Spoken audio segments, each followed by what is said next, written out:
list. So let me share the screen here. Oh, hold on a sec.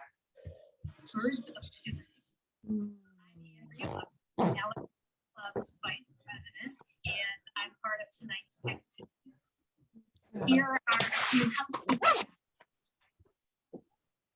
You are all muted upon entering this meeting. Oops, there we go. Let me just get it in slide mode. Corner of your screen, depending on your device. Okay, and we're hearing someone. Is it Sue Emerson? The video camera icon is located next to the microphone icon. Yeah. There we go. Is that quieter for everyone? Yeah. Yeah. So hopefully when Sue comes back, she'll figure out that I muted her, but she can unmute herself. So yeah, so last month for September was the Lake Wallace Sensory Trail in Beltran, right behind the police station. And Lake Wallace is a hotspot actually in eBird, where it used to be that we would park near some ball fields or some playing fields and then walk along the edge of the ball fields. And then there was a trail through the woods that was not very well marked, but now it's much different. At the one side of Lake Wallace, right, I would say south, it's the sensory trail. So I don't know if anyone had a chance to get there. It's lovely. So it looks like this for, I don't know how long it is, but it does have these sections where you can go out and overlook the marsh and the swamp. And then it goes along some edge of some fields where or little sections of meadows where they planted some native wildflowers. And then it leads to the trail in the woods where it becomes a hiking trail. You can go make a big circle all the way around. And that trail is much more clear than it used to be in the past. So these were our target birds. And I have to say I only got there once, but I don't want to just talk about myself. I don't know if anyone else got there. Did anyone else get there? I did. Oh, you did? How did it go, Olivia? Just yes. Am I still muted? No, we can hear you. Just yesterday, finally. I did see the blue-winged teal ducks. Wow. Oh, The great. pair. They were in the distance, but I'm quite sure it was them because of the contrast between the male and the female, and that bright white marking on the male. Fabulous. Yeah, but I was hearing other things and I was seeing other birds when we were on the trail, but I just wasn't quick enough. And I don't think, maybe one of them was a warbler, but I didn't catch it. And I didn't hear the pileated or see it. And yeah, didn't see the green heron. So anyway, just one. But yeah, that's a really good one. But it was great to go and know about this place and check it out. Yeah. Yeah, it was cold yesterday. It was the first day that felt like it was really cold that I didn't wear enough.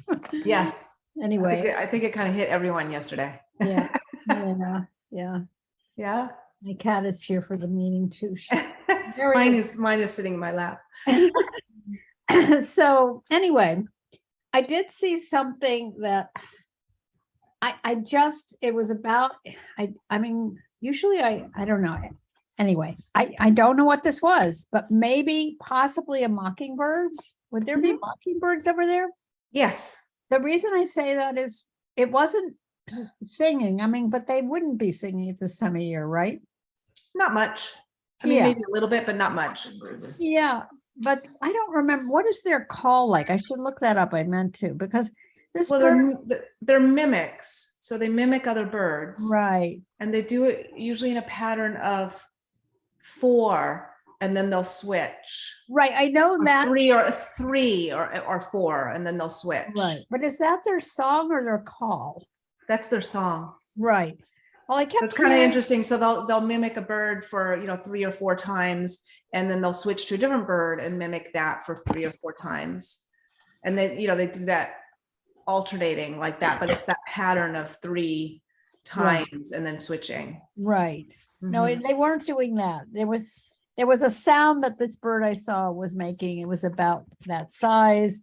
Mhm. It was when it flew, you could see a lot of white feathers Yeah, showing. sounds like a yellow. mockingbird. But when it was sitting on a post, I swear to God, it just looked almost like there was blue on it. Is that possible that the gray of the mockingbird might look bluish and that it was, I just, that was what threw me off. Yeah, and it really depends on the lighting. Yeah, And totally. right. And But so they don't, yeah. gray can look bluish. Yeah, but they So don't change, they don't do any sort of weird color shift in the fall. Yeah, I looked that up and it didn't seem like it. no, and the males and females look the same. Yeah. But I do know that when I was at Lake Wallace, we saw, I think maybe 4 mockingbirds. Oh, you 4 did? or even up to 6 mockingbirds Yeah. there. Yes, so we did, and so I know they're there. Yeah. And So this kind of time of year, they're sort of squawking at each other, so they make kind of like, that is what I heard. So maybe I was right Mhm. about what they were. Yeah. Anyway, And another thing to look for if you ever see see a mockingbird again, which I'm sure you will, they have a really long tail. yeah. Mhm. And do they pump their tail a bit? This bird was kind of, I don't know, it was very active. It was not staying still. So Yeah. anyway, It's not, they don't pump their tails like a phoebe, but if it's trying to balance like on a rope or something, it could be, Yeah. the tail can move. yeah. But Yeah. I mean, the pumping tail made me think of Phoebe's, but my friend too, but it wasn't a Phoebe. I know that. No, phoebes don't have white on their wings like you're describing. And I know the head shape of a Phoebe. Mhm. So Yeah, anyway, that's my report. great. It's a really nice, interesting place. Yeah, we saw Yeah, the it's lovely. trail, but we didn't take it. So we just stayed on these sort of, The gravel part, the center Yeah. trail itself. Yeah. Yeah. Yes. So, anyone else? I was there yesterday too, oh, and I did see mockingbirds, and they weren't making like the pattern sound you right. used to hear, but I had Merlin on, and it came up mockingbird. Hmm. But I also did see them, several of them were, they were definitely mockingbirds. So that was, Good to Yeah. have that confirmation. yeah. And I did the whole loop. I did the hiking trail around. Great. At first we saw nothing. Went all the way around and saw nothing. And then, well, actually, when I first got there, I saw the pileated, I saw the flash. It was the right size, the black wings with the flash of white, the big white flash. And the way when it flew in, it looked like a woodpecker. So I'm going to say I saw one. Yes. And then I didn't see anything else on the list, but I did see 16 wood ducks. Yeah, there are a lot of wood ducks. Yeah. Yeah, and they were all pairs. They were all male, female pairs. Wow. And mostly 14 of them were all together. And then there was another pair off in the distance. Did you see any mallards with them? No, No, you didn't. there were a few ducks that flew by that I just saw the silhouette, and didn't see where it landed. It was a duck. That's all I could tell you. Yeah. Yeah, it's a great spot to sit and really, really look at the wood ducks and get a really good feel of how to identify them compared to other ducks. Mhm. Because they just stay there and there's lots of them and you can see them at different distances. And they were vocalizing, and I didn't know what they were first. I kept hearing this thing in the distance that Merlin couldn't pick up. And then when I played it on my phone, wood duck, that's the sound I was hearing. It's kind of like a whiny whistle or something. I don't really know how to describe it. It was first almost sounded a little like a seabird or something in the distance. Yeah, A little, very cool. yeah. And did you enjoy the walk through the woods too? I like that walk. Yeah. We had actually done it in the spring, and it was a lot clearer. Yes.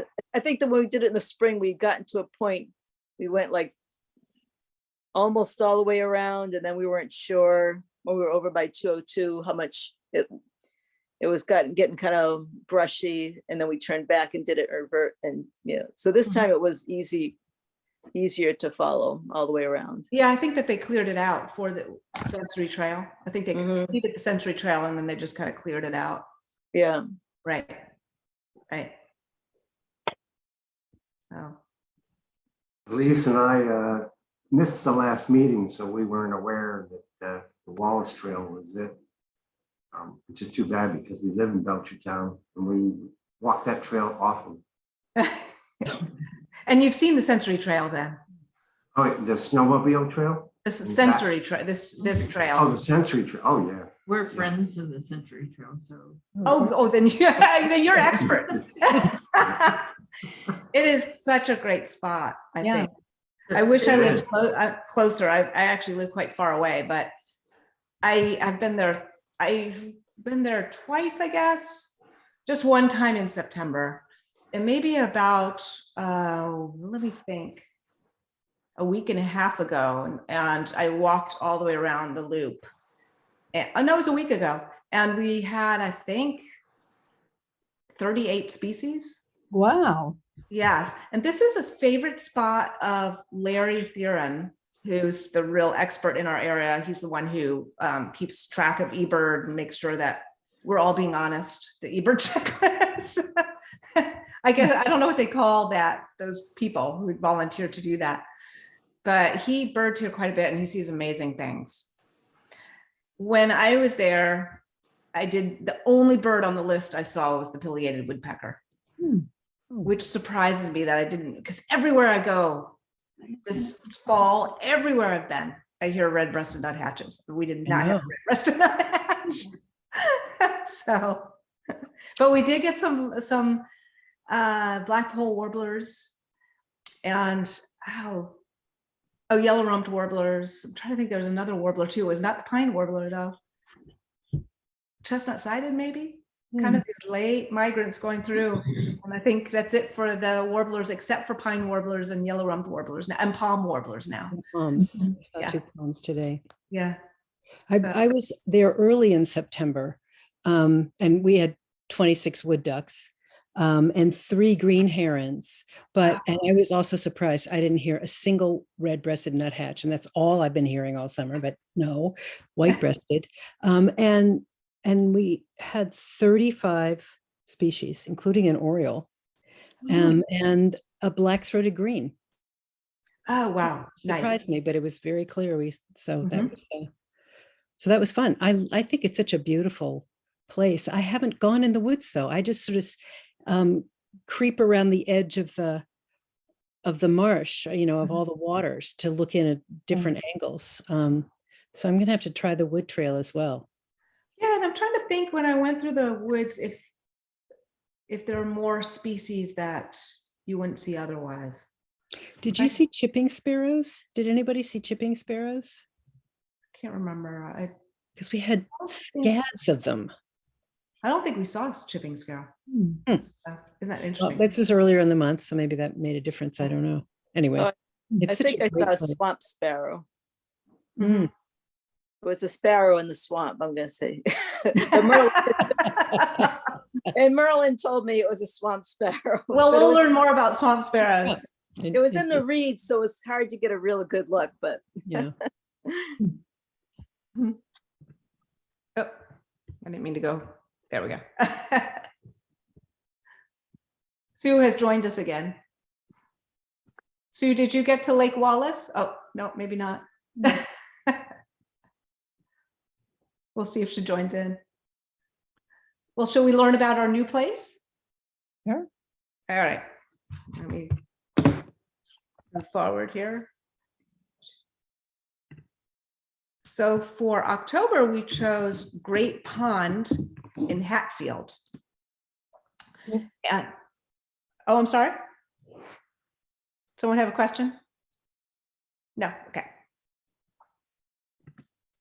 And so Lesley will go through the directions. Okay, so I think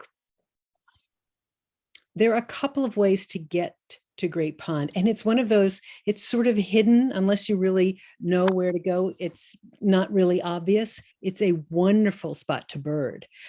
So from here, the directions show taking 91 north. So if you're coming from over the bridge, you have to get onto 91 north to the Hatfield exit. And then you get off and you basically stay on, the road changes names a couple of times. It's Elm Street, and then it's Maple Street, and then it's Main Street. You just stay on it. It makes a big left curve right through Hatfield. And if you keep going through town, the brick Catholic church is on your left. And then there's a big, it's incredibly huge. There are many incredibly huge, beautiful Victorians. There's a big Victorian on your left, white with black trim. And that's North Street. The next left is King Street. So King Street will take you right down to the edge of Great Pond. You stay on King Street and you'll see on your right a little horse pasture, and there's a barn right there. It's Betsy Speeder's barn, if anybody happens to know her. And you take a right onto this little dirt road. And I am not entirely sure that it's marked.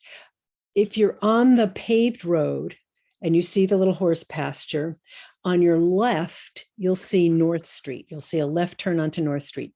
So directly across on your left, and then on your right, across from North Street, you'll take that right onto the dirt road, which is Cowbridge Road. And it's not very long. It can be very muddy. So that's just something to think about in terms of the weather. And in the winter, sometimes it can be sort of icy, but hopefully you won't have any ice in October. So you take the little short dirt road and you'll start to see the swampy areas of the pond on your left. There's a teeny tiny little bridge, which is Cow Bridge. I mean, it's really just about the length of a car. You go over Cow Bridge, and then right in front of you, the road diverges. So you can either go right or left. If you go straight, there's a little pull off there. And I usually park in that little pull off. And then I walk on the road that goes to the left. And I think you have another map. I'm not sure. Yeah. Yeah. And that shows us the two.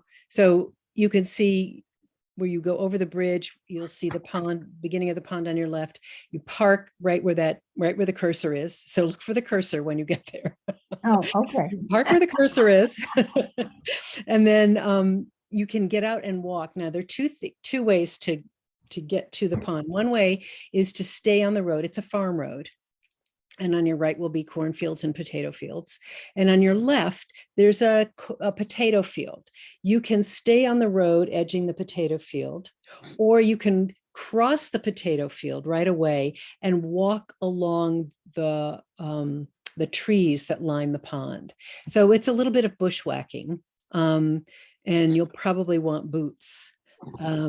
But so you can go directly along the pond that way and look down into the water. You want to keep going because there are lots of little pocket areas where you'll see different ducks and different birds. So don't tie yourself to one vantage point. Let yourself keep going. So you can either walk along the trees, and when the potato field ends, you can walk back onto the road.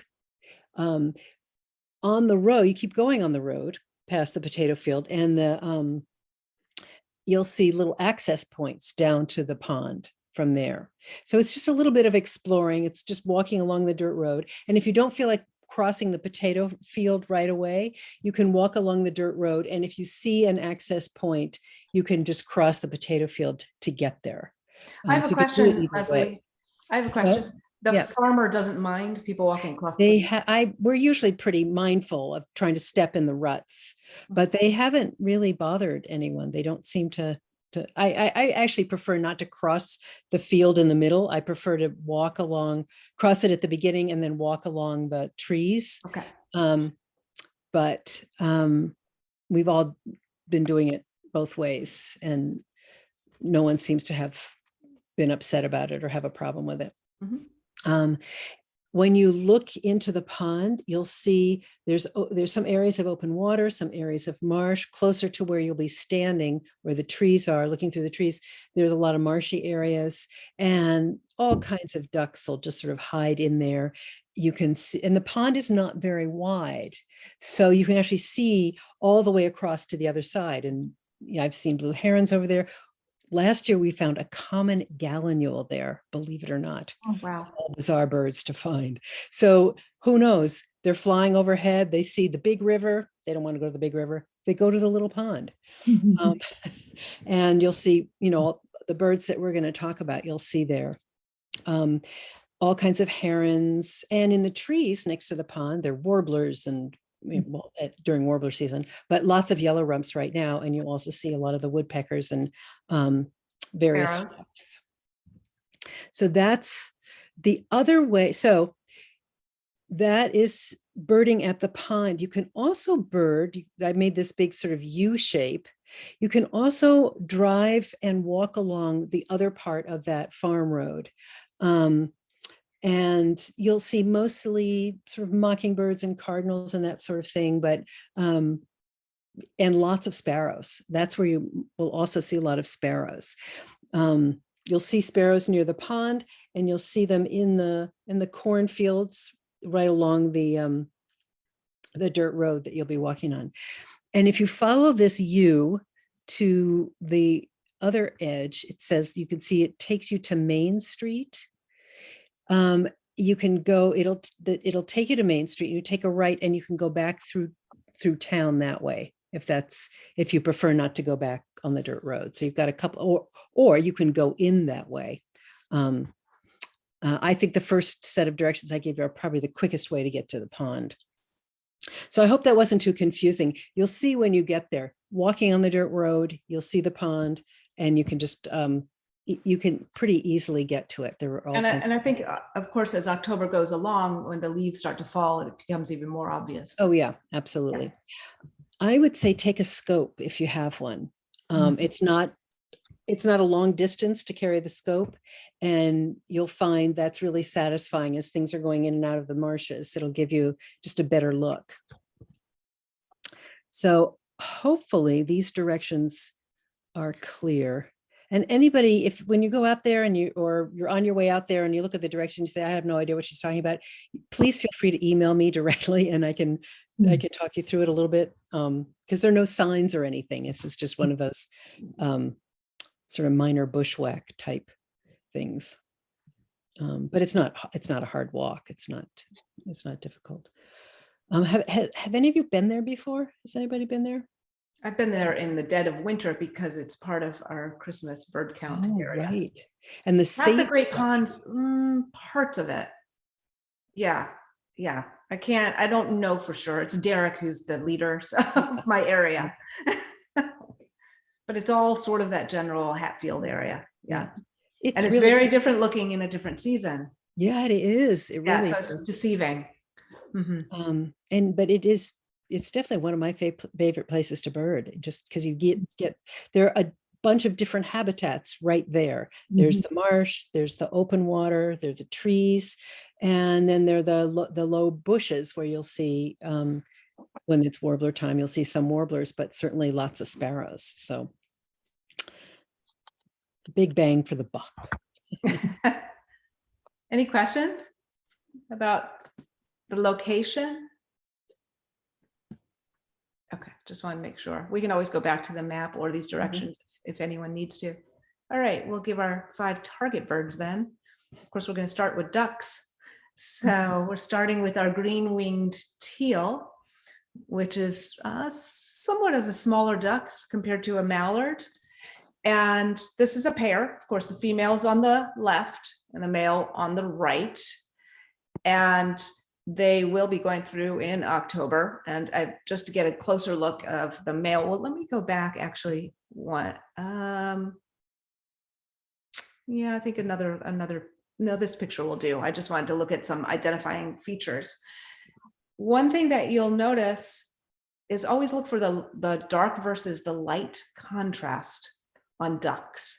And the green-winged teal has this white line right here. This is an amazing photograph, whoever took this photograph. This was free off the internet. It had no copyright, so it didn't say who took the photo, but you can see all this contrast here with this, these stripy feathers here.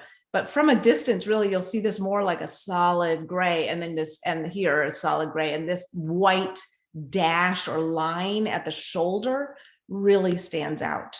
And that's something to look for. Another thing to look for is the very round head going down to a dark bill. Sometimes this green stripe will just blend with the rest of the head. So the head will just look dark compared to, see how it's line right here compared to the rest of the body. So you may not get this contrasting red green color. If you do, that would be fabulous because they're really beautiful, beautiful ducks. But that's what to look for overall, this sort of this round headed shape and this dark bill and this white line there. And then the female, of course, would be shaped the same, but she's going to be, a lot more bland as far as, not that contrasting of the head. But again, you see her round head and this flat, dark bill. And if she shows what's called the speculum on a duck, she'll show that green speculum. Something else I was going to say about the females. Oh, I know. In general, a green-winged teal is a dabbling duck. So just to remind you, for those of you who may have just started birding, ducks are categorized into two very large categories. One is the diving duck category, and the other are the dabbling ducks. And so diving ducks are the ones that will actually push themselves underneath the water, diving into the water and under the water, searching for their prey. And then dabbling ducks are the ones that tilt their rear ends up in the air and then reach down and feed on invertebrates and plant material that's in the mud and the muck in shallow water. And so a teal is a dabbling duck. They'll be in shallow freshwater wetlands. And they do come through here in October along with other ducks. So keep an eye out for this one amongst many. And they're just heading to the southeast in our country. They breed way up north in northern Canada and northern parts of our country, in northern parts of the upper Midwest and up in Maine. And then they fly down. They don't fly very far. They go down to the southeast and the southern other parts of the US and also Central America. Any questions about our teal, our green-winged teal? I have a question. Sure. What is that bright green on the side of the duck? You call that a speculum? Mm-hmm. Oh, I don't. Oh, sorry. Yes, that's what it's called. A lot of the ducks have that on their wings. Okay. Yes, and often the color and the pattern of it can help you identify the duck species. Okay. Yeah, thanks for asking. I didn't mean to assume. So No, it's fine. Mhm. Something to look for in flight too, is they'll show that when they're flying. These are little guys. So was it you, Olivia, who said or someone said they saw blue-winged teal? Yeah. Yes, blue-winged teal are larger than this duck. Right. Okay. Yeah. Gives a sense of scale. All right. Mhm. And then we'll have another duck, the American black duck, which is the same size as a mallard and often shaped exactly like a mallard, but colored differently. And so if you see a group of mallards on Great Pond, really take a look, a second glance, and look all around to see if you're seeing any black ducks. Black ducks are very dark bodied with a contrasting lighter head. And that really does stand out from a distance. The other thing that stands out, and this is why I took the photo from the All About Birds website because I couldn't find a good photo except there to show this contrast of underneath the wings. And so when they fly, they look very dark, and then they'll show this flash of white. So it's, and the top of their wings, you can see the wing behind here, the top of the wing is very dark. So it's kind of this flash of light, dark, light, dark, light, dark, you know, how ducks fly very rapidly with their wings going up and down. They're a large duck, so they don't fly as fast as something, let's say like a wood duck or a green-winged teal for that matter. And they're a bulky duck. Again, think mallard. But again, when they're flying, if you see that light, dark flashing and a dark, all dark body, that tells you that you're seeing an American black duck.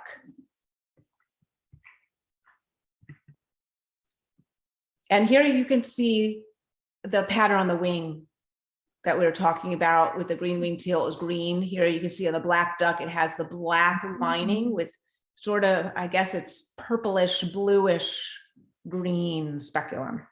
Beautiful. It's amazing color. The male of a black duck has a yellow bill. And that's how you can tell the males from the females. Here you can see the top of the wing is dark, right? I should also say I mentioned dabbling ducks versus diving ducks. These are also dabbling ducks. So in other words, they'll tip themselves up and feed in the shallows. And dabbling ducks are the ones that are powerful in the sense that they can take off straight from the water. And so that's another clue when you're identifying ducks. So black duck or the teal, if they're sitting on the water and they get nervous, they can take their wings and open their wings and go straight up off the water. Diving ducks, things like mergansers, they have to run on the water a little bit. They have to have a slow start. So here you can see the difference between the male and female. The female's here on the left, so she's the dark bill. And the male has the yellow bill. Now remember, these are photos, so the difference in the color in the head is just happens to be the lighting. Any questions about our black duck? They're mostly found Eastern North America.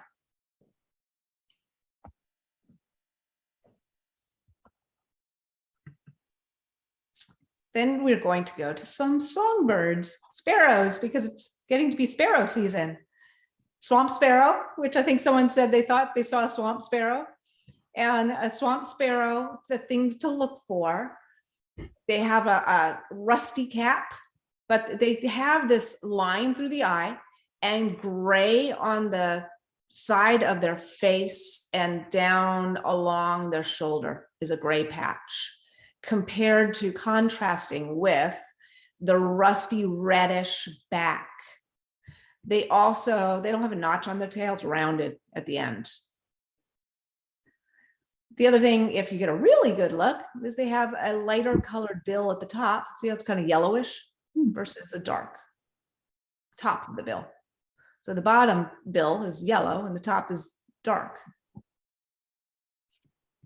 course, you have to get a really good view, right? But swamp sparrows are usually pretty cooperative compared to other sparrows. And here's just another view. So again, sort of rusty cap, line through the eye, and grayish on the side, rusty stripes, really pretty reddish color on their back, a rounded tail at the end. They don't have strong stripes at all on their chest, like other sparrows. And their throat will look white, but they're not a white-throated sparrow. White-throated sparrows, their throat is outlined in black. So it really stands out. And they don't have rusty caps. Any question about the swamp sparrow? You can see them all year round, although sometimes they do migrate, but not very far. They might migrate just to Connecticut. But they can be found here in the wintertime.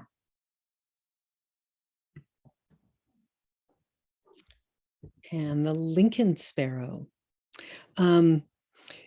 So one of the things that's this is the Lincoln and the Savannah, the next two we're going to look at, both have streaking on the breast. So a lot of sparrows have streaking on the breast. The one that we're most familiar with is the song sparrow. So sometimes you'll see a little sparrow, they're streaking and you think it's a song, but it's distinguished. This in particular is distinguished from the song. It doesn't have quite as long a tail. It has a little crest. Sometimes it's up, sometimes it's down, but the crest you can see there's a little bit of sort of cinnamon on the two sides and a gray stripe in the center. And when it comes up, it looks like a little, it really just looks like a little crown kind of. There you see the gray, big gray patch above the eye and a little bit of rust and a line behind the eye. And the thing that is really distinctive about Lincoln sparrow that you can almost see really quickly and easily is the buffiness on the breast. And I remember Scott Cerner talking about that the buffiness on the breast is what really is one of the most distinguishing marks. It's clear, the breast is clear below. And even though there's a little spot there, the way you might see one on a song sparrow, the streaking itself is very fine. It's not kind of blurry, it's very fine lines, a little bit of white on the throat. And they like to forage on the ground. They're very reclusive, so they're a little bit hard to see. And they have a beautiful song. It's almost it's a trilling kind of song, almost like a wren. And you'll sometimes the males, when they're singing, will come out and sing. And then you get to see it and then they go away again. But every now and then they'll come out and perch. They're, you sort of have to look along the lower bushes and sometimes on the ground. And they are sometimes found with other sparrows. Haven't seen big flocks of Lincolns. I've seen 3 or 4. Have you seen big flocks of them, Laura? No. I think they're somewhat solitary. So you'll see 3 or 4, but they might hang out with some savannas. Yeah, they hang out with other, like the swan, Yeah. white-throated sparrows. The white-throated, yeah. And the next one is That's another Lincoln, sorry. that's another Lincoln. So here you might not see all the buffy throat and upper breast really stand out there, and it doesn't have a crest. You don't see the crest, but here you can see the gray above the eye, the little light eye ring here, the stripe behind the eye, and that buffy breast and the fine streaking. And the Savannah also has streaks on the breast, also fine streaking. It's a small sparrow with a short tail. You see the fine streaks here. And what's distinctive about the Savannah sparrow is this bright yellow patch right between the end of the bill and just above the eye.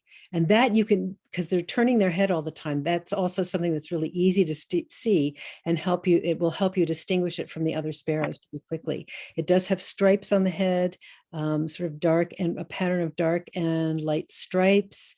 And the pattern on the wings is a very clear sort of brown and white stripe. These you'll see, these are very gregarious birds.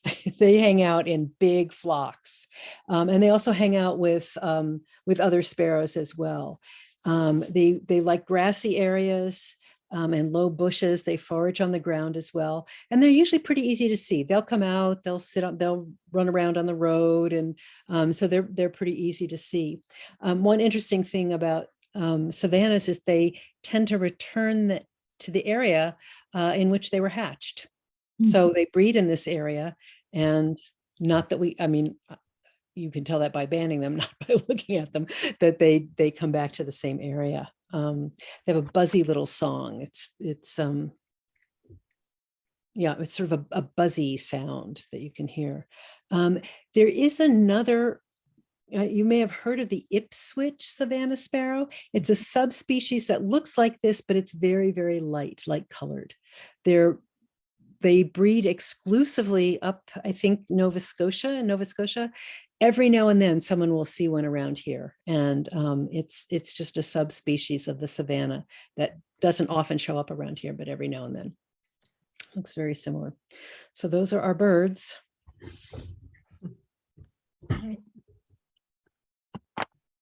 Were there any questions about the Lincolns or the savannas or any of them?